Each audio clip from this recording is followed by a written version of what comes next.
L'œil d'Horus.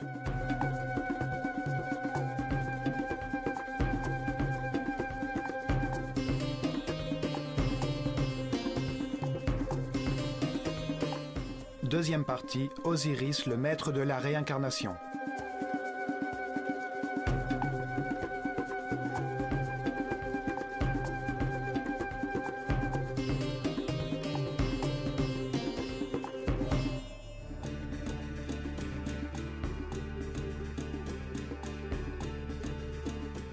En Égypte existait une mystérieuse caste de prêtres bien organisés, dont le symbole était l'œil d'Horus. Ils exerçaient le vrai pouvoir dans l'ombre des pharaons.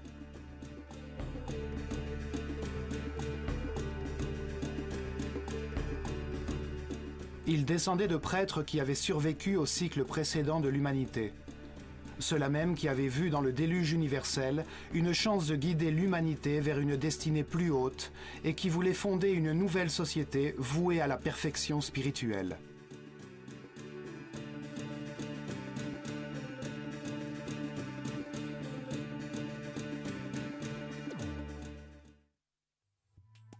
Ils élevèrent la civilisation égyptienne du néant, à partir de leurs temples et de leurs centres religieux.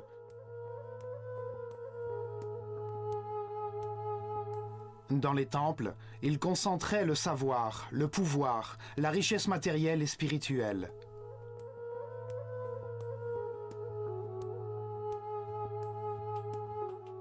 Chaque temple révélait une vérité différente. Le temple d'Osiris, à Abydos, révélait la réincarnation. Le temple de Komombo, la dualité. Le temple de Luxor, le corps humain. Le temple d'Hathor, à Dendera, la gestation. Le temple d'Isis, à Philae, le principe de féminité. Chaque temple développait le concept de processus d'élévation. Le temple d'Horus, à Edfou, révélait l'existence de l'illumination.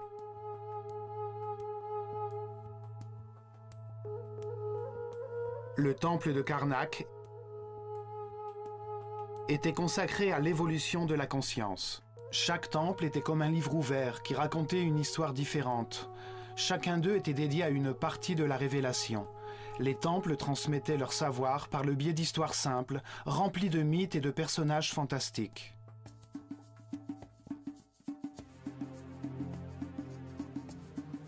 Ils révélaient la vérité par l'intermédiaire de ces histoires fabuleuses. Ces paraboles pleines d'enseignements, des mythes peuplés de personnages symboliques qui expliquent que la vie est partie intégrante du processus de perfectionnement. Chaque personnage représente une force qui façonne le caractère, qui induit un certain type de comportement et qui produit une action vitale menant à la perfection.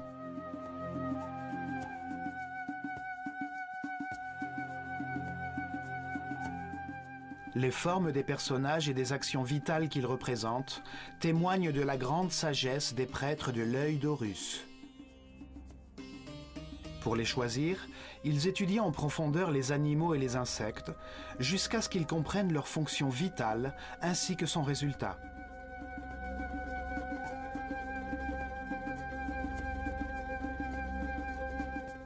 Ensuite, ils choisissaient l'animal qui représentait le mieux une action vitale et lui rajoutaient un corps d'homme dans un dessin très simple. Ainsi, on pouvait comprendre facilement les qualités et les caractéristiques qu'ils évoquaient.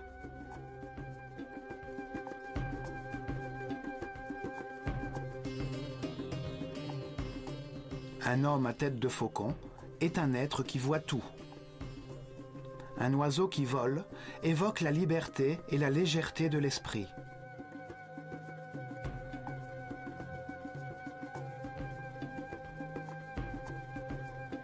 Un homme à tête de chacal possède le sens de l'orientation de cet animal.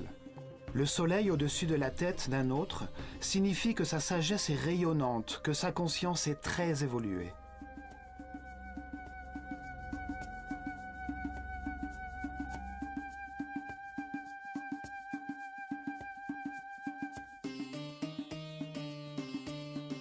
L'un de ces personnages symboliques s'appelait Osiris. C'est à Abydos, derrière de grands murs le protégeant de l'extérieur, que se trouve le temple qui raconte son histoire, un immense ensemble architectural où vivaient des milliers de personnes.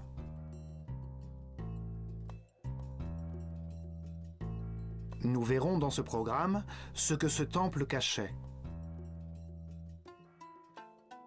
Abydos se situe à 140 km au nord de Thébas, la dernière capitale de l'Empire égyptien, son dernier centre religieux. Là, vers 1300 avant Jésus-Christ, le pharaon Séti Ier et son fils Ramsès II construisirent un temple dédié à la révélation de l'existence de la réincarnation. Le temple était formé de 2 patios fermés.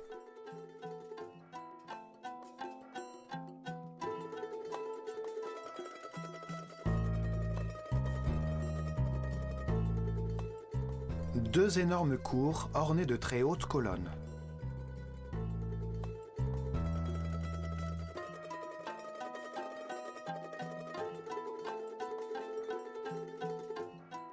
Sept sanctuaires, une suite de chambres et des salles réservées au service.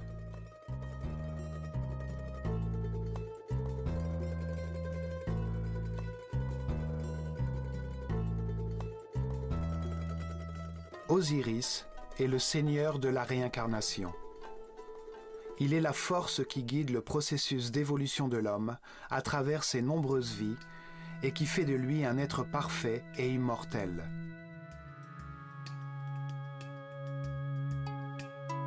Dans ce temple, les prêtres de l'œil d'Horus enseignaient que la réincarnation est un processus d'évolution voulu par Dieu afin que l'homme puisse comprendre le sens de l'univers.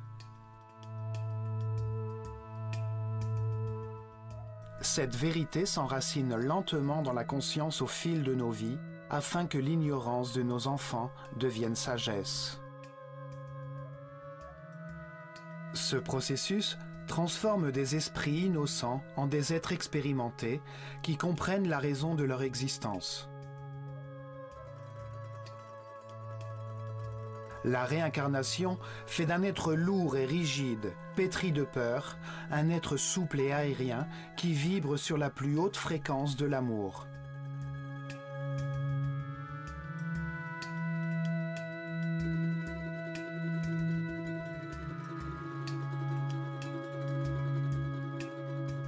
Petit à petit, la succession des vies permet à l'homme animal de devenir un être sage et respectueux qui est assez responsable pour maîtriser d'immenses pouvoirs, un surhomme.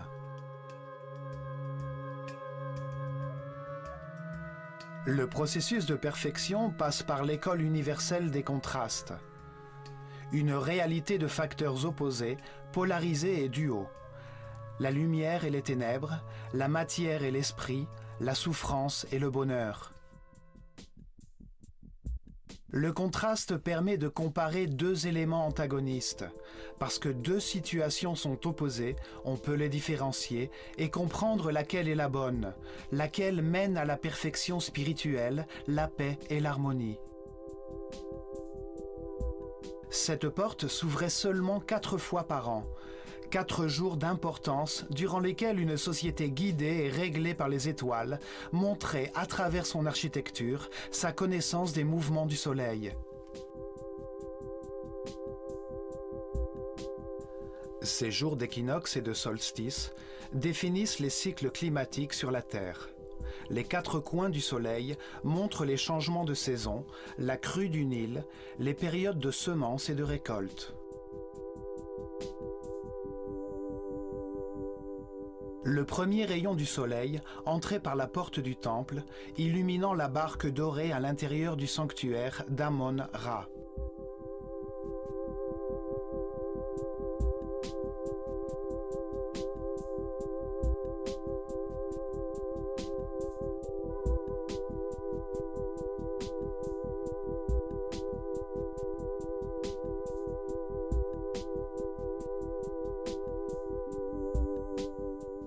Ce vaisseau représente le voyage de la conscience sur Terre, le soleil dans le ciel, qui rythme les jours et les années dans un univers éternel.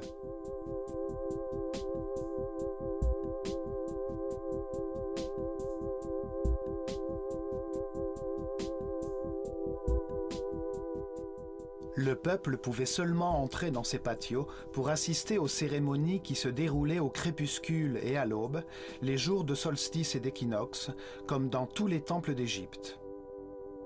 Le premier hall contenait des informations sur le temps et l'espace, les cycles zodiacaux qui ponctuent l'histoire, rythment les périodes fastes ou difficiles et engendrent les alternances nécessaires dans cet univers de contraste.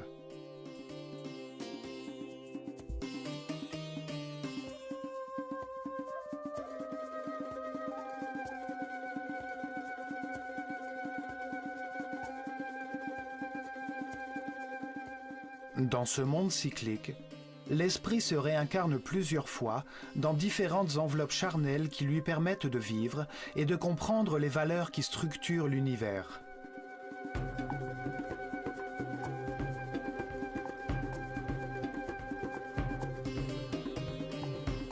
Dans chaque vie, il change de personnalité, de famille, de lieu et d'époque afin de connaître différentes destinées. Cet esprit brillant peut décider de ses actes dans toutes les situations qu'il est amené à connaître et analyser les résultats de sa conduite. C'est ainsi qu'il évolue, en prenant des millions de décisions et en jaugeant les résultats qu'il obtient. Curieusement, une de leurs gravures présente des symboles très étranges qui attirent l'attention en raison de leur ressemblance avec des hélicoptères ou des objets volants.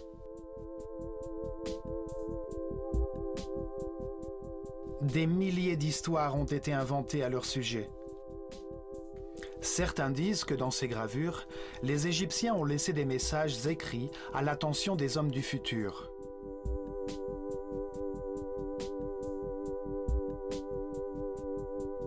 Que lorsque ces symboles seront compris par ceux qui visitent ce temple, cela marquera le début de la nouvelle ère du Verseau. L'humanité vivra alors la fin d'un cycle et connaîtra un changement transcendantal. 36 colonnes supportent le haut toit de la salle voisine, dédiée à l'ordre universel, devant les 7 chapelles qui forment le temple.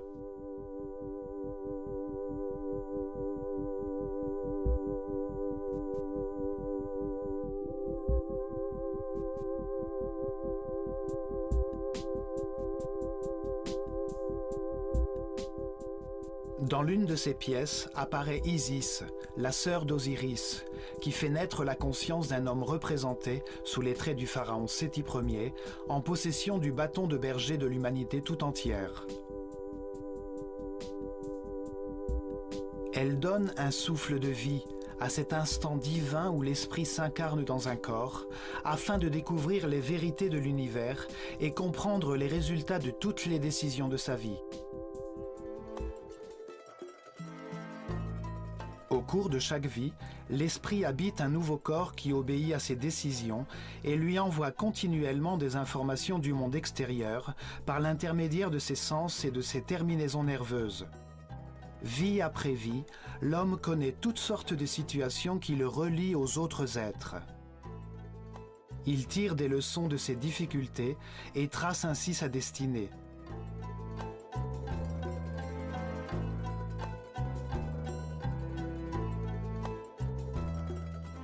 Petit à petit, la réincarnation rend l'homme plus tolérant.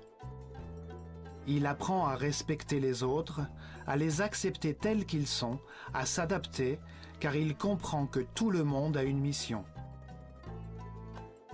Il évolue et il comprend que tout ce qu'il vit est utile à son apprentissage, qu'il possède tout ce dont il a besoin, que tout ce qui lui arrive est parfait, que les contrastes sont faits pour comprendre l'univers, et alors sa confiance en Dieu grandit.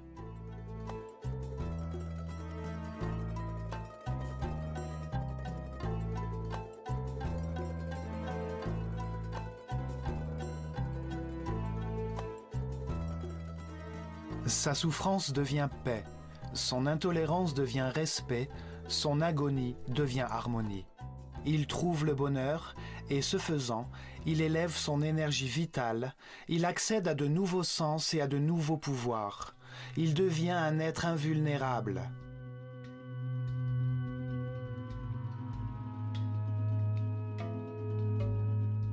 La réincarnation fait d'un homme mortel, borné par sa conscience temporelle, un être immortel doué d'une conscience atemporelle qui peut pénétrer et sortir de la matière par sa seule volonté.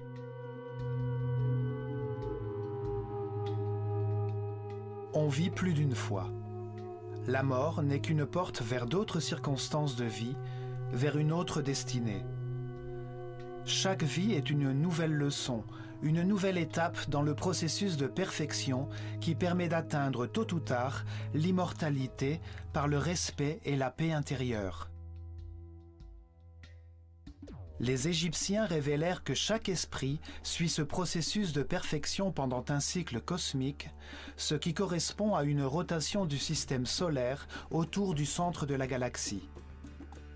Durant cette période de 25 920 années, la planète Terre traverse les 12 constellations, les étoiles qui forment les 12 signes zodiacaux dans le ciel.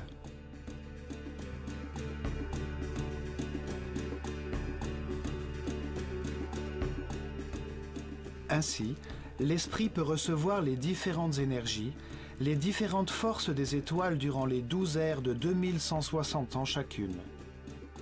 12 cycles qui génèrent des processus et des états différents.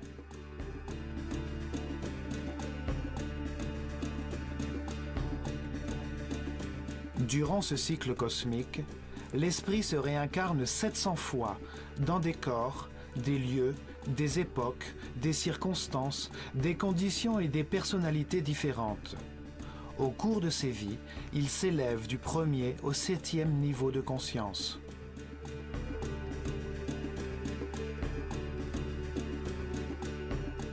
Dans chaque vie, il apprend quelque chose de différent. Chaque fois, il est différemment imprégné par les forces irradiées des étoiles. Pour expliquer ce processus d'amélioration, de réincarnation, les sages égyptiens inventèrent le mythe d'Osiris.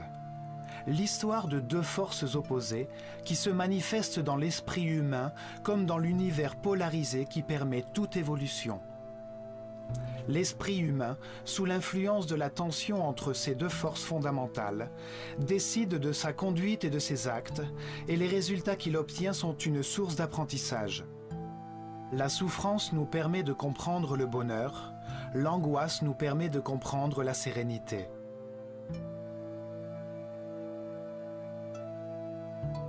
Le mythe raconte l'histoire de deux personnages fantastiques, de deux frères, qui forment naturellement une paire. De ce fait, ils représentent deux forces opposées, la lumière et les ténèbres.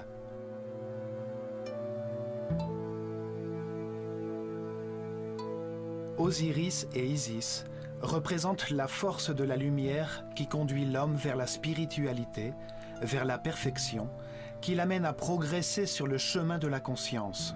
Ils sont les moteurs de la réincarnation. Seth et Nephthys représentent la force des ténèbres, qui ramène l'homme vers la matérialité, vers les plaisirs sensoriels, vers la densité de l'inconscience, vers l'immobilité de l'ignorance.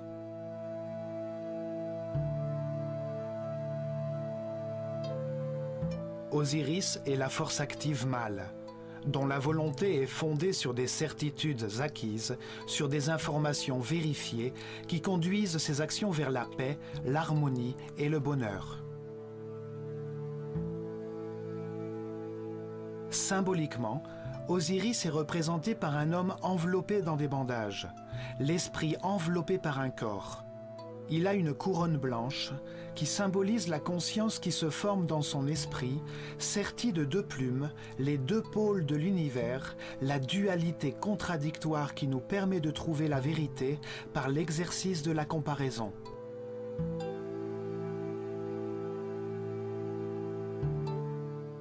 Dans sa main gauche, il porte un bâton de berger, la force qui guide le troupeau humain sur le chemin de la transformation cyclique. Dans sa main droite, il porte le fléau qui lui permet de séparer les bons des mauvais grains. Comme chaque décision, chaque récolte peut être mauvaise. En séparant les bons des mauvais grains, Osiris permet l'acquisition de la conscience qui permet de comprendre et d'atteindre la perfection. 7 représente le poids de l'animalité originelle qui retarde la spiritualisation de la matière. Sa volonté vise l'accomplissement des plaisirs égoïstes, même si elle doit pour cela répandre le chaos et faire souffrir les autres. Il est dominé par ses instincts. Dans cette confrontation, ces deux forces actives et masculines sont secondées par les forces féminines et passives de leur partenaire naturel. Isis insuffle dans le monde intérieur des émotions supérieures, des intuitions. Elle reçoit l'inspiration et produit des idées dans sa quête de l'adoration de Dieu, de l'extase.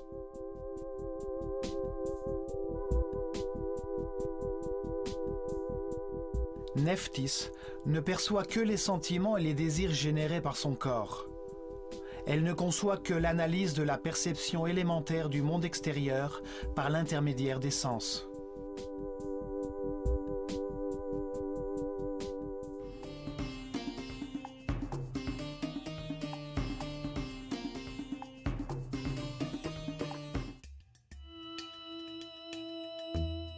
Au fond du salon de l'ordre universel se trouvent 7 sanctuaires qui constituent le centre du temple. Ils expliquent les phases de la Genèse, le commencement de la pensée humaine en accord avec les principes divins, les forces qui conduisent le processus d'amélioration. Le premier sanctuaire est dédié à Thoth et à la naissance du pharaon Séti Ier, qui représente la naissance de la conscience humaine dans l'univers.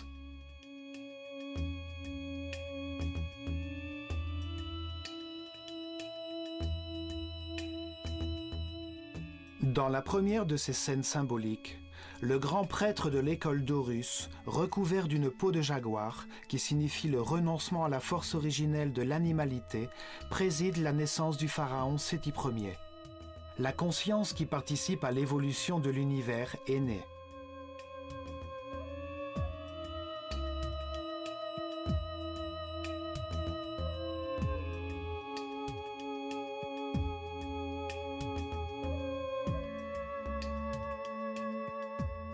Thoth, un homme à la tête d'ibis, symbolise le verbe divin qui donne un nom à toute chose. Il représente le principe multiplicateur du Dieu unique qui, lorsqu'il donne un nom, crée une créature divine.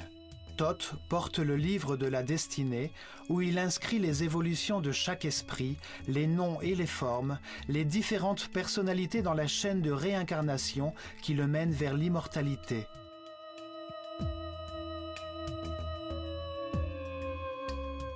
Chaque esprit reçoit un corps qui lui permet de vivre des expériences et un nom. En l'occurrence, il s'agit de Séti Ier, une personnalité temporaire de Pharaon déterminée par le lieu et les circonstances dans lesquelles il connaîtra un destin temporaire avant de poursuivre son chemin d'apprentissage. Thoth écrit le nom dans son livre à l'intérieur d'une boucle que l'on appelle cartouche égyptienne. Chaque tour de cette boucle est noué à sa base et représente l'une des vies temporelles d'un esprit éternel. Le nom est la vibration du mot divin qui donne forme au corps et définit la personnalité temporaire dans laquelle l'esprit s'est incarné. Nous avons un nouveau nom dans chacune de nos vies. C'est la leçon du jour, la destinée qui définit les circonstances nécessaires afin que nous puissions apprendre de nos vies. Thoth est le scribe du paradis. Il archive les leçons que l'esprit incarné apprendra dans le livre de sa destinée et au moment de sa mort ce qu'il a accompli. Puisqu'il est responsable des mots, il est l'inventeur du langage, de son écriture et de la matière intellectuelle qu'il contient, compare et analyse. Aux côtés de Thoth se trouve Séchat, avec sa couronne aux 7 pétales. 7 est le nombre du progrès. 7 est le nombre de niveaux de l'esprit humain. Elle écrit le nom du pharaon dans la matière pour inaugurer le cycle temporel qu'il va vivre.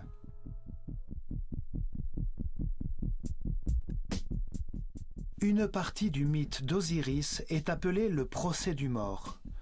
Il se déroule au moment où l'esprit de l'homme mort arrive à Duat, un monde au-delà du monde physique, pour être confronté aux forces qui guident son esprit dans cet univers de contradictions qui constitue la vie terrestre.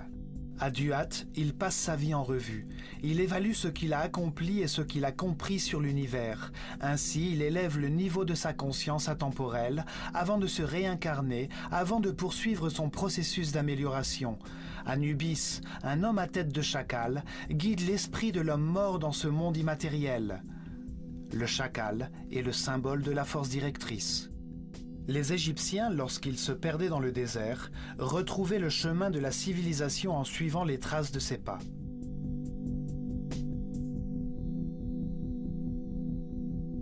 Anubis place le cœur de l'homme, qui contient tous ses sentiments, ses pensées et ses actions, sur un plateau de la balance de Maat, la déesse de la vérité et de la justice.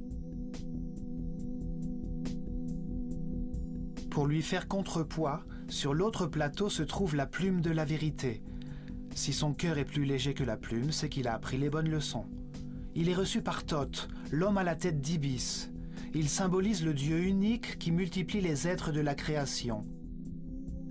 Il apprécie le résultat de chacune des décisions de l'esprit défunt, il évalue son comportement dans chacune des situations difficiles de sa vie et détermine quelle est la leçon essentielle que son incarnation lui a apprise. Il écrit le livre du destin, les registres sakkasiques, qui retracent les transformations de chaque esprit dans le processus d'évolution, le nom qu'il a pris, la forme qu'il a adoptée, le lieu où il est né, les circonstances de sa vie et ce qu'il a accompli. Un personnage étrange, qui est un croisement entre plusieurs animaux, le regarde. Il représente les différentes formes dans lesquelles l'esprit s'est incarné, les différentes expressions de son animalité. Il incarne la force animale qui ramène l'esprit vers la matière, les passions, le désir et les sensations corporelles. C'est l'influence de Seth, le côté obscur de chaque être humain qui retarde son processus d'évolution.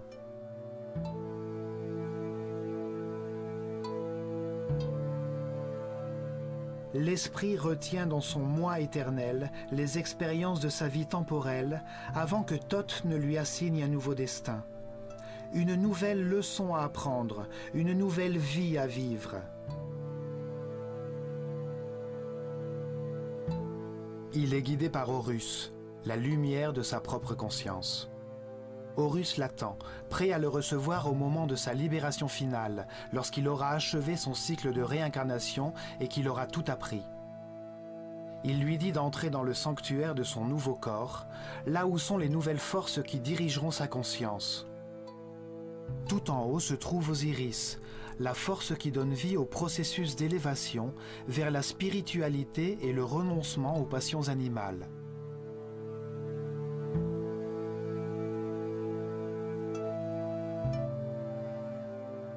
Il est accompagné par Isis et Nephthys, qui le relient aux sensations et aux émotions du corps qu'il habitera dans cette nouvelle vie, celui dans lequel il naîtra.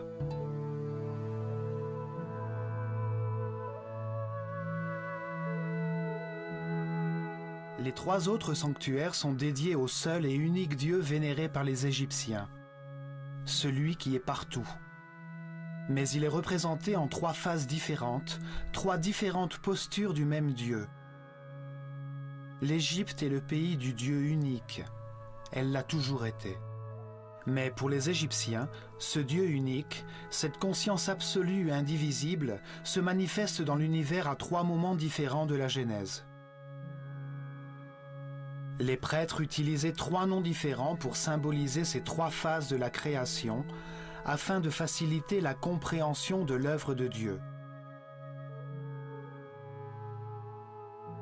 Dans la première phase de la création, avant la manifestation de l'univers, existait seulement le Dieu absolu, l'unité originelle qu'ils appelaient Atum-Ra.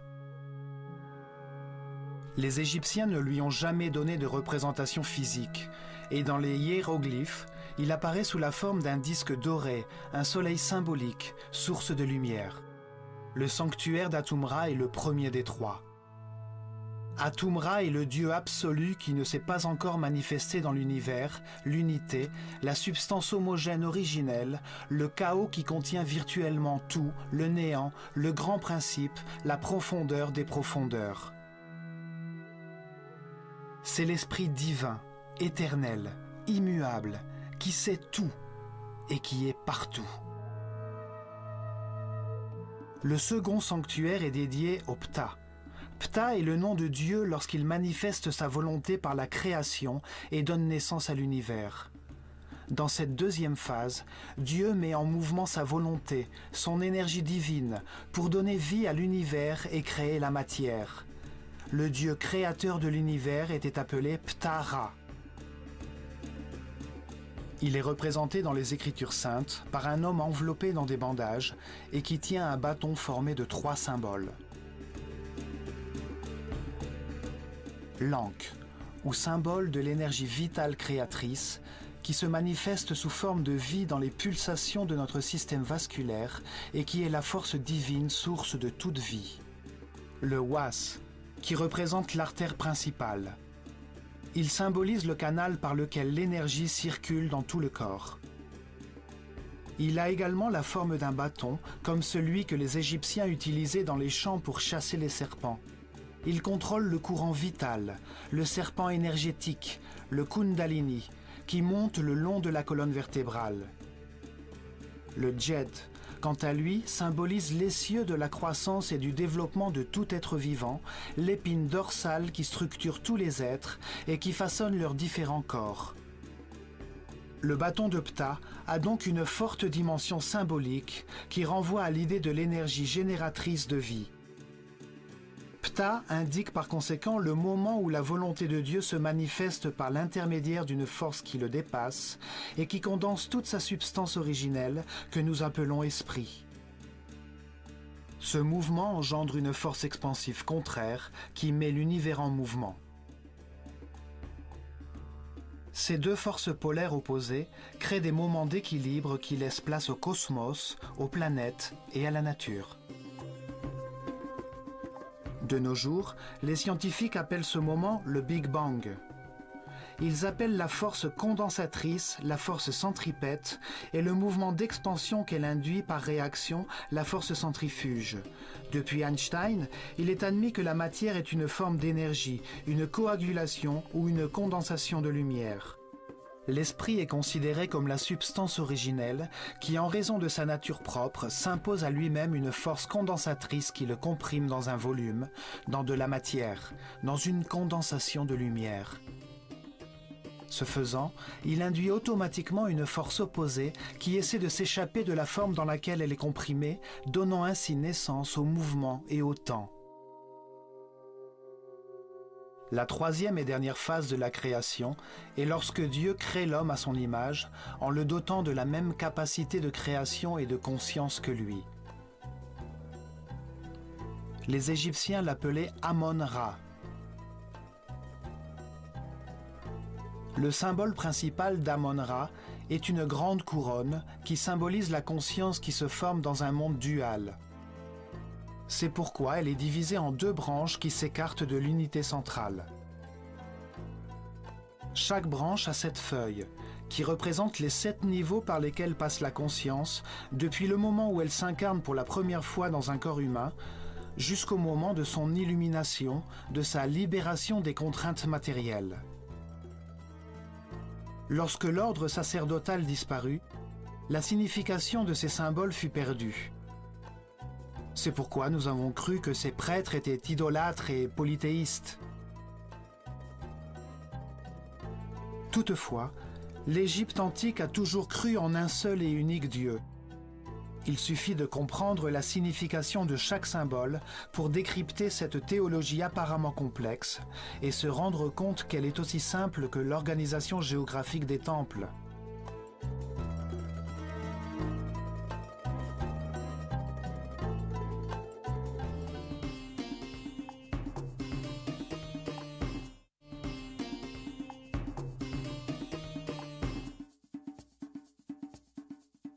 Dans le temple d'Osiris, à Abydos, le dieu unique des différentes phases de la création possède son propre sanctuaire. Le dernier sanctuaire est celui d'Amon. Il représente le moment où, au-dessus de l'univers, Dieu crée l'homme à son image, dans le but qu'il prenne conscience de lui-même. Le sanctuaire se trouve dans la chapelle centrale du temple, ce qui donne toute son importance au surgissement de la conscience dans l'univers.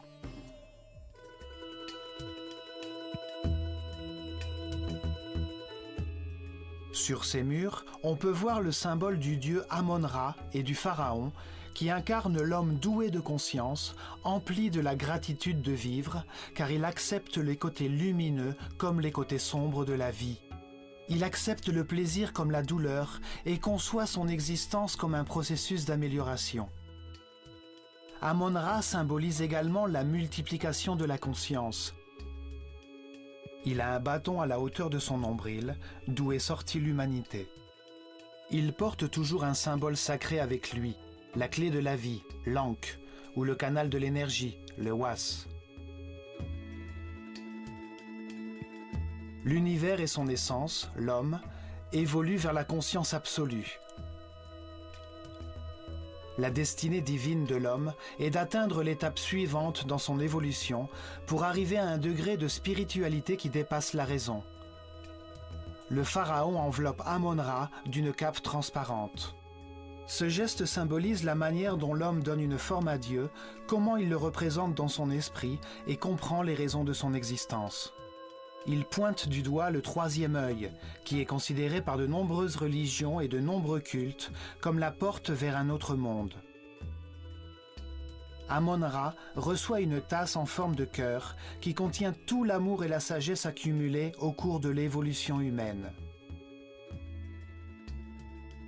Les trois autres chapelles sont dédiées, la première à Osiris, la deuxième à Isis et la troisième à leur fils, Horus. Dans la création bipolaire reflétée par l'opposition entre la lumière et les ténèbres, Osiris et Isis représentent la lumière, la progression de la conscience à travers les cycles de la vie, la mort et le renouvellement. Le pôle opposé est représenté par Seth, la force des ténèbres qui rattache l'homme à la matière condensée, aux passions animales.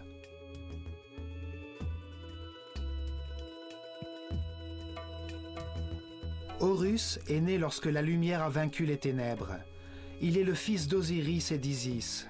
Il représente le moment où chaque être spiritualise la matière et laisse son animalité originelle derrière lui pour devenir un être sans limite, conscient de toutes les vies qu'il a vécues.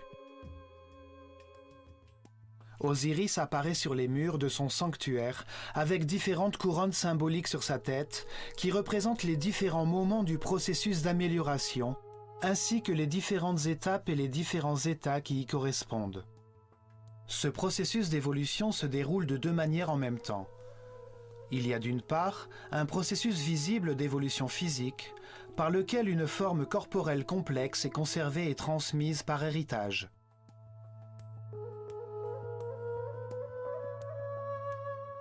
Il y a d'autre part un processus invisible d'évolution de l'esprit à travers la réincarnation vers des niveaux de conscience plus élevés jusqu'au moment où Horus naît à l'intérieur de chaque homme.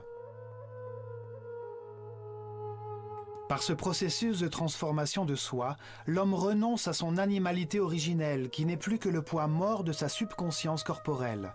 Alors la lumière de la conscience illumine tout ce qui existe. Dans le sanctuaire d'Isis, on expliquait aux disciples l'existence d'un principe féminin qui était source de lumière. Son nom signifiait trône.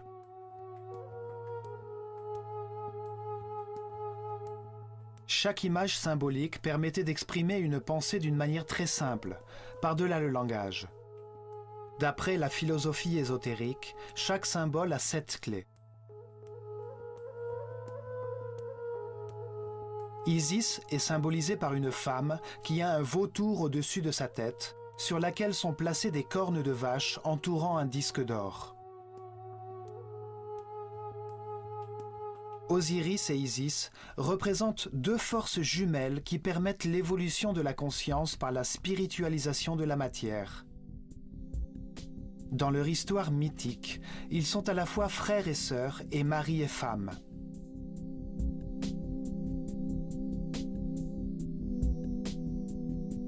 Le vautour est un oiseau qui se sacrifie totalement à ses poussins. Dans ses entrailles, il transforme la pourriture en nourriture, il lui redonne vie.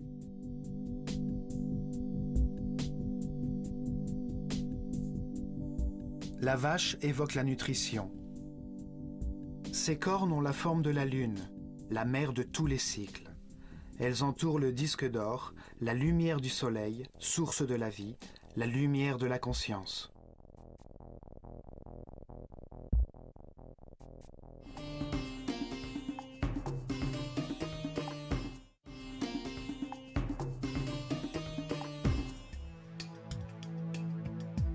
Selon le mythe, Osiris et Isis auraient dirigé l'Égypte. Ils auraient façonné les lois qui modelaient la civilisation égyptienne, enseigné le respect et montré le chemin de Dieu.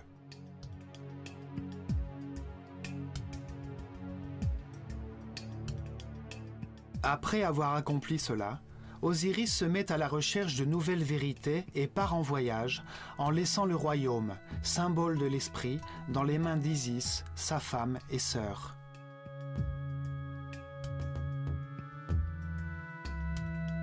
Mais Seth, son frère, l'obscure force animale, veut s'emparer du royaume, de l'esprit des hommes et d'Isis, dont il est follement amoureux. Lorsqu'Osiris revient, Seth, qui a comploté avec 72 autres nobles, l'invite à un banquet durant lequel il apporte un superbe coffre en bois construit aux dimensions exactes d'Osiris. Il déclare alors qu'il offrira à celui qui pourra entrer dedans. Un par un, les convives essayent, et lorsqu'Osiris s'allonge dedans, les conspirateurs referment le couvercle, le scellent avec du plomb et le jettent au Nil. Seth, qui représente le côté animal et passionné de chaque être, prend le contrôle de l'esprit humain et le cantonne aux sensations du corps et à ses désirs.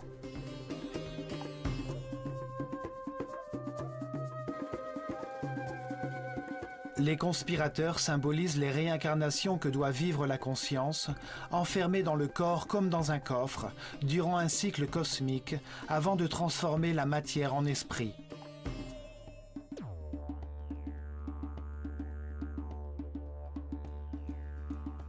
72 ans est le temps que met la Terre pour faire un degré de chacun des 30 arcs que forme chaque constellation de la voûte céleste.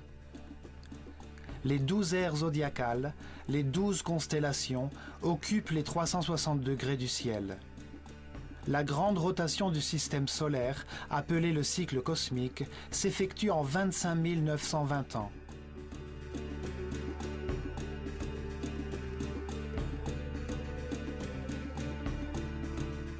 Selon la légende, le coffre contenant Osiris échoua sur la côte du Liban, s'accrocha aux branches d'un tamarix et fut transformé en un bel arbre avec le corps d'Osiris à l'intérieur. Le seigneur des lieux vit ce magnifique arbre et le fit couper pour en faire une colonne de son palais sans savoir qu'Osiris était à l'intérieur. Après bien des aventures, Isis retrouva le corps de son mari et le ramena en Égypte. Mais lorsque Seth s'en aperçut, il décida de couper le corps d'Osiris en 14 morceaux et les répandit dans tout le pays. Cependant, Isis voyagea à travers l'Égypte et réussit à récupérer un à un 13 morceaux. Seul lui manqua le bâton d'Osiris qui, selon la légende, fut mangé par un poisson de la rivière. Cette anecdote symbolise le renoncement à la sexualité et à l'animalité originelle.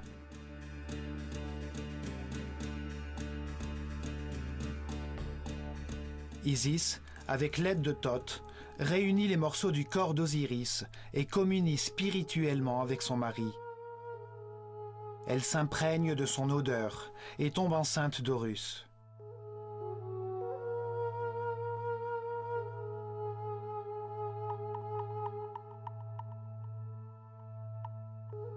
Horus représente l'illumination qui se produit quand le cycle des réincarnations s'arrête, car l'esprit a atteint un niveau de sagesse suffisant pour ne plus jamais perdre la conscience de ses vies antérieures.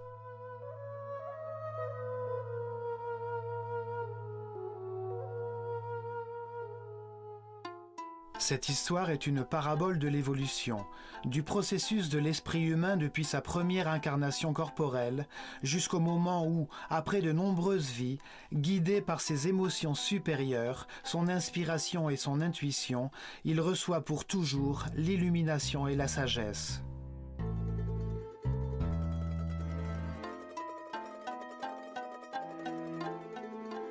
Le dernier sanctuaire du temple est celui d'Horus, la porte qui s'ouvre vers les étoiles.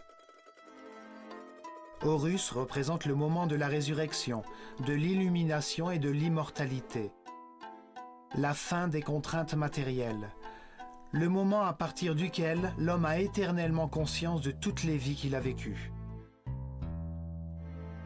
Les Égyptiens nous révèlent que l'esprit humain, après de nombreuses vies, atteint un niveau de sagesse qui lui permet de comprendre la raison de son existence et le rend apte à connaître les forces fondamentales de l'univers.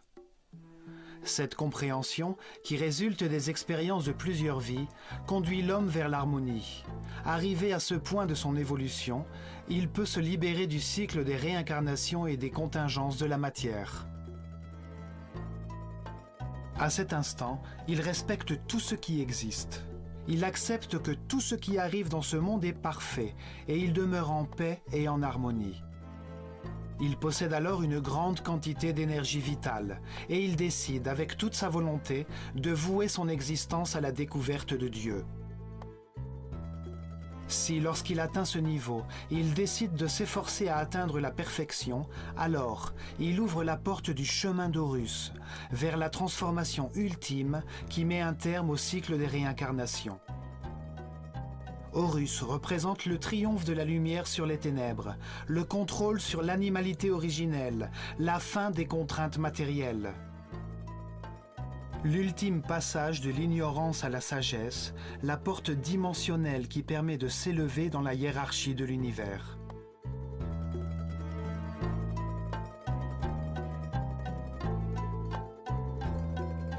Horus est symbolisé par un faucon doré qui voit tout et vole librement, tel l'esprit, au-dessus des contingences matérielles. Tous les hommes avancent et se réincarnent, guidés par la force d'Osiris. Ils portent en eux le germe d'Horus, la voie vers l'immortalité et la conscience éternelle. Nous ne pouvons y parvenir qu'en apprenant à nous adapter, en apprenant à apprécier ce que nous avons, à accepter les circonstances et les personnes qui nous entourent et en apprenant à nous sentir reconnaissants d'être en vie, de pouvoir prendre conscience que nous avons été créés pour aimer.